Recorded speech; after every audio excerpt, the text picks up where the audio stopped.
ආයබන් අශෝක රණසිංහ මහත්මයා උල්කාපාතයක් වැටෙනවා ඒක මොකද වෙන්නේ ඒක වැටෙනවද කියලා. දැන් ඔබතුමා කිව්වේ දා මම ඊළඟ වැඩසටහනේදී ඒකට උත්තර දෙන්නම් කියලා. බලන්න එහෙනම් අද දෙන්න ඒකට උත්තර. ඔව් මම ඔය ඉස්සෙල්ලා වැඩසටහනකදී කිව්වනේ මේ සාමාන්‍යයෙන් මේ අර ග්‍රාහකයක් වටන කතාවක් කියලා තිබුණානේ අර 2012 දෙසැම්බර් 21 දවසේ.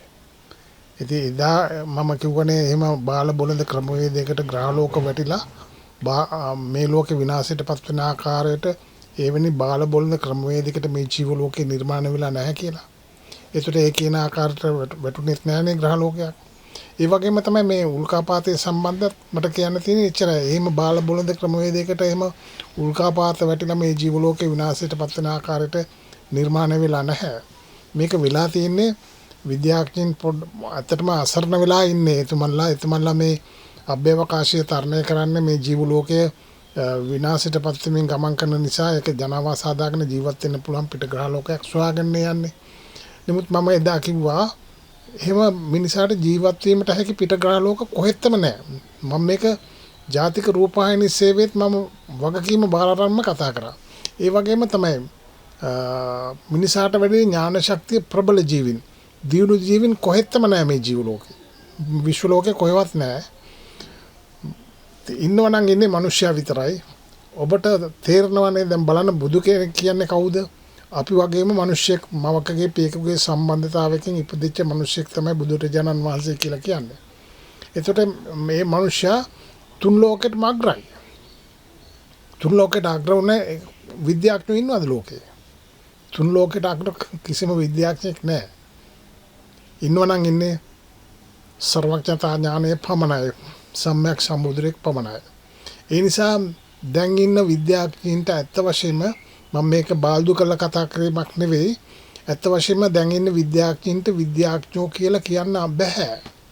ඒගොල්ලන්ට එතුමන්ලාට කියන්න පුළුවන් ලෝකයේ තත්වාකාරයෙන් පැවතීගෙන යන්නේ මොන වගේ ක්‍රමවේදයකටද කියලා නොදන්න විද්‍යාඥයින් තමයි දැන් ඉන්නේ. විද්‍යාඥයෝ කියලා කියන්න පුළුවන් තුන් ගොල්ලෙක් ඉන්නවා. ඒ තමයි බුදු පසේ බුදු මහරහතන් වහන්සේලා පමණයි විද්‍යාව අවබෝධ කරගන්න මේ ජීව ලෝකෙ වෙන කාටවත් බෑ. වගකීමෙන් මම කියන්නේ දැන් ගොඩාක් දෙනා මිනිස්සු හිතාගෙන ඉන්නෝ ලෝකේ ඊටාම දියුණු තත්ත්වක පවතින කියලා. ඒක විද්‍යාඥයෝ ඊටාම දියුණුයි කියලා හිතාගෙන ඉන්නෝ. නෑ. විද්‍යාඥයන්ගේ මනස දැන් අතිශයින්ම දුර්වලයි. ඒ නිසා තමයි මේ ජීව ලෝකයේ සමතුලිතතාවයේ බිඳලා විනාශය කරා ගමන් කරන්නේ. මෙතෙන්දී මම ඔබතුමන්ලාට කිව්වා කොරෝනා වෛරස් එකට වැඩි ප්‍රබල වෛරස් එකක් එන්න ඉදිරියට තියෙනවා කියලා. එහෙම එන්නේ හේතුව මුකුත් නෙවෙයි. දැන් සබාධාම විසින් මිනිසයාට පෙන්눔 කරනවා නිහඬව. ඒ කියන්නේ කතා කරන්නේ නැහැනේ ස්වභාව ධර්මය ඇවිල්ලා මිනිසියෙකුට පිටසට්ටු කරලා කියන්නේ නැහැනේ. මෙහෙමයි කියලා. ඒක සබාධාම ඉඟියක් කරනවා. ඒක ඉඟියක් තමයි කොරෝනා වෛරස් එකෙන් කරේ ලෝකෙම වහලා දැම්මා. ඒ කියන්නේ ලෝකයේ සමතුලිතතාවය බිඳලා සබාධාම විසින් පෙන්눔 කරන්නේ ඔබ සැපත සොයාගෙන යන ක්‍රමවේදේ වැරදි කියන එක මේ පෙන්වන්නේ. නමුත් මේක ගන්න දන්නේ විද්‍යාඥයෝ. ඒකින්ද ඒ කොරෝනා වෛරස් එකෙන් කරේ මොකද්ද ලෝකය වහලා දැම්මා. ඒ මිනිස්යාගේ ක්‍රියාකාරකම් නතර කරා. නතර කරනකොට වායුගෝලය පිරිසිදු කරලා පෙන්වුවා. පරිසර පද්ධතිය පිරිසිදු කරලා පෙන්වුවා. ඕසෝන ස්තරය යම් තාක් දුරට යථාර්ථයට පැමිණෙමින් පවතිනවා කියලා විද්‍යාඥයෝ විසින්ම කිව්වා. එතනින් පෙන්눔 කරන්නේ දැන් බලන්න මගේ අතට ගත්තාම ලෝකේ නිකම්ම සමතුලිත වෙනවා. මේ සබාධාම පෙන්눔 කරන්නේ. ඒතර මේක විද්‍යාඥයෝ දැනගන්න ඕන ගන්න. නමුත් එතුමන්ලා ඒක ගන්නෙ නැහැ. නමුත් එතුමන්ලාට දොස් කියන්න බෑ. හේතුව බුදුරජාණන් වහන්සේ දේශනා කරනෝ වැරදීම් ස්වභාවයකටගත් මනුෂ්‍යයට මම අනුකම්පා කරනවා කියලා. ඒ කියන්නේ ඒකට හේතුව බුදුරජාණන් වහන්සේට දේවදත්ත ඇවිල්ලා යම් අවස්ථාවකදී යම් විශ්වකගේ නොමනා හැසිරීමට සම්බන්ධව බුදුරජාණන් වහන්සේට කිව්වා. කියනකොට බුදුරජාණන් වහන්සේ දේශනා කරනවා දේවදත්ත ඔයාගේ අතිනුත් යම් වැරදි සිද්ධ වෙනව නේද?